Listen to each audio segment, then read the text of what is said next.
So in our first video on adding and subtracting fractions with variables, I put this exact problem in your notes. And what I did with it there is I decided I was going to multiply by 8 to this guy, both parts, and I did a 6 to this guy over here. And my common denominator ended up being a 48. In this video, we're going to talk about slightly more sophisticated tricks you can use on problems that end up sometimes being less work after you figure them out. So on this first example, I did a 48 just because I knew I could do the other number, but 8 and 6 both actually go into 24. So there's something called a least common multiple, which I'm sure you guys have heard of before. From earlier math classes and stuff. But the least common multiple is going to be the smallest number that all of your denominators go into. And 24 would be the one for this problem. If you do the least common multiple and make these into 24s, what it ends up doing is making your job easier down the line because you don't have to reduce as much or deal with as big of numbers. So on this problem, if I do the problem as a 24 problem, I get 20 over 24 for that guy, and I'm going to get 29 over 24 directly for my answer. If you guys remember on the earlier problem, I did the same one, but I did an 8 and I did a 6. I had to reduce to get my answer. So sometimes when you do fraction problems, you want to be able to pick the smallest thing possible, or the LCM that goes into both. So I'm going to come back over here in just a second, but I'm actually going to scoot down to this problem for a minute, and I'm going to apply this same concept. So the first thing I'm going to do, I could always do, 10x over here, 15x to the third over here, and then I have to reduce afterwards, but I'm going to try to make my job a little easier. 15 and 10, the LCM for that is going to be a 30. Smallest number that 15 and 10 both go into is 30. And then if I look at my x's, I have 3 x's over here and I have 1 over here. So I'm going to need 3 x's as the least common amount. I can't do less than 3 x's because this guy already has 3. Basically, you look at your variables and you pick the biggest power you see. So my first guy, if I'm going to make him into this for my denominator, all I actually need to do is multiply by a 2. Because I already have the x to the third, and 2 times 15 is going to make 30. Well, if I do that, now it says 22 over 30x to the third power. Going on to my second fraction right here, I need to get a 30x to the third. So I would do 10 times, it'll be a 3, and if I have x, I need 2 more x's to get up to x to the third power. So if I do that, I'm going to end up with 10 times 3 is 30x to the third, just like I'm supposed to on the bottom. And my top is going to say 12x squared. Well, now I have a common denominator, and I can just combine these. They don't combine like they're not like terms here. So all I would have is negative 12x squared plus 22 over my 30x to the third. If I would have done this problem like the last video, I would have had like a 150 on the bottom because I'd do a 10 here and a 15 here.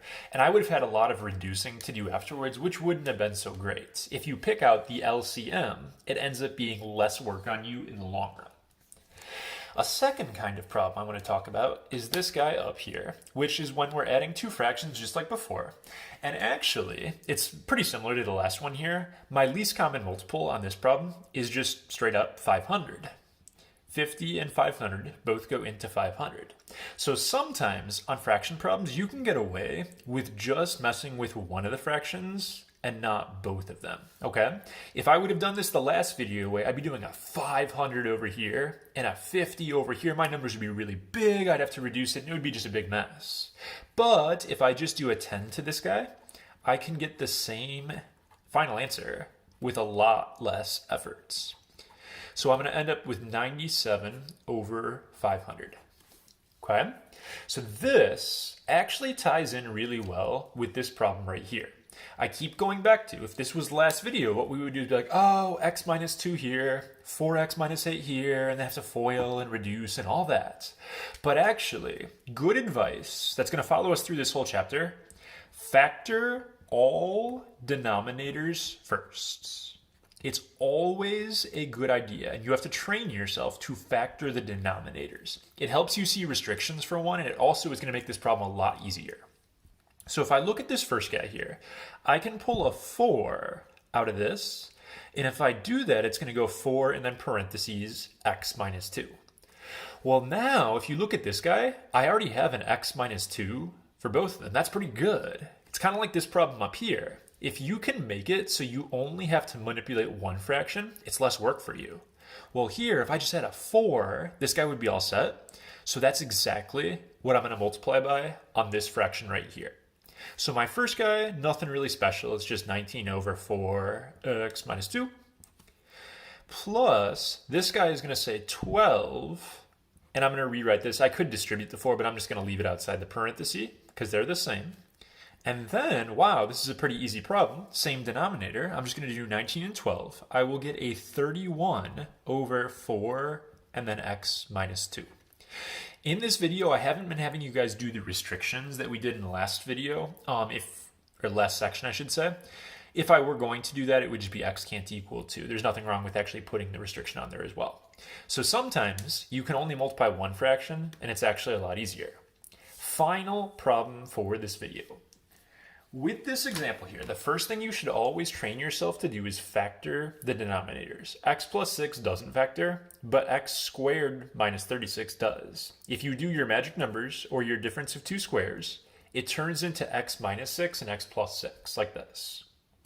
Well, this guy on the right already has the x plus 6, just like right here. Instead of swapping them and having to do all that work, I can get by with just doing an x minus 6 to this second fraction right here. The first one I can just leave alone. So my first fraction is going to go 2x plus 5, and then I have that x plus 6, x minus 6. My second fraction, I'm going to have to FOIL out these two. The tops you do have to FOIL. The bottoms you can just leave them factored. So I got 3x squared minus 13x plus 2x minus 12. So I'm going to have a 3x squared minus 16x minus 12 over that x plus 6, x minus 6. And now I have myself a common denominator, so I'm just going to combine like terms up top. Looks like I'm going to get 3x squared minus 14x minus 7 over that x plus 6, x minus 6. So, in general, you should look to see, like if we were going to be super thorough, we would check for magic numbers on this guy and see if it cancels with the bottom and try to reduce it even more. But I'm okay with you stopping right here. I need a multiplied out top and then factored parentheses in the bottom. If I was going to do my restrictions, they'd be -6 and +6 on this example.